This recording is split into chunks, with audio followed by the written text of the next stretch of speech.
Were there moments in your career that you felt there's no well-wisher left in the organization for you?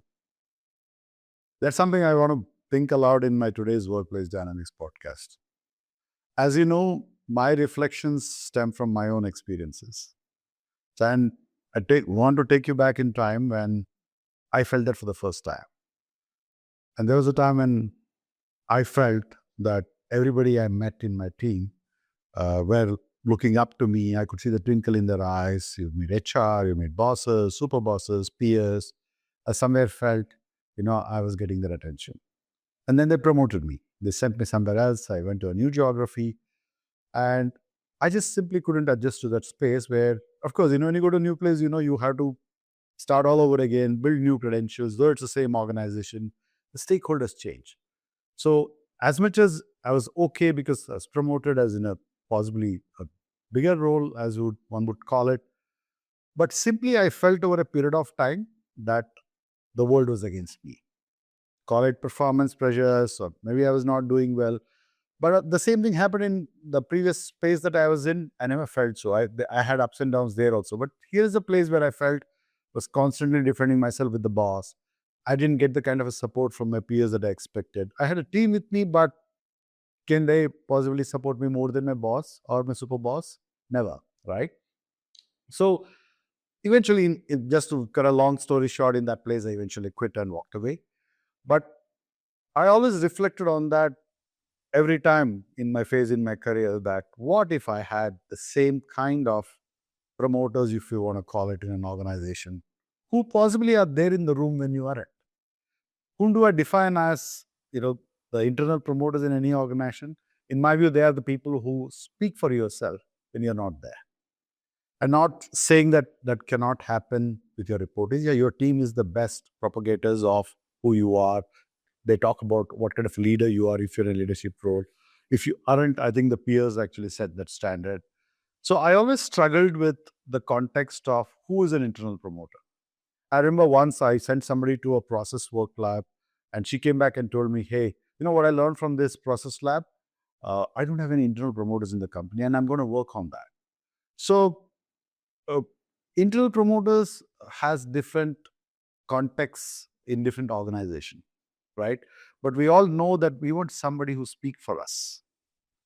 And there are different ways to do it. Some of us are natural collaborators. We go with anybody. We are in every party that the company calls for, or we'll say anything the organization organizes, we are there. Every dinner, somebody calls, we are there talking about ourselves, our team. Some of us have this natural skill. And some of us actually whine saying, hey, look, my work should speak for myself. Why should I actually go and network in the company? I'm here to do my work, and I don't want to sort of self-promote. So we take these extreme stances sometimes. And so it's true also. Some of us are not natural at going and talking for ourselves. But you also know this when you are in a particular organization, especially large organizations, there are different stakeholders. Whether it's your peers, the people who report to you if you're in a leadership role, your boss, super boss, HR, whole other people who come from HQ, the corporate people who come and visit you, the different kinds of people that we come to interface with. And it is simply impossible for them not to recognize who you are. So when I say people who aren't in the room speaking for yourself, I mean, do you really recognize when you speak to people, how do you come across? What do they know about you? Unless you have an organization which has a great social media platform internally, which propagates who you are, talks about the kind of work you do, and thereby everybody knows who you are, right? And we know such forums don't exist, and especially in the world of hybrid remote, we all get lost. So that's why, in the return to office world, people said, if I come to office only, I'll get promoted, people will know more about me, and things like that. So my limited point today to you is, how do you create that set of internal promoters for yourself in an organization? It is not like an election campaign where you go and seek votes and, hey, look, talk about myself kinds. But do you all know the hack that are there people in your peer group, your bosses, super bosses, HR, who possibly will talk about you when you're not in the room?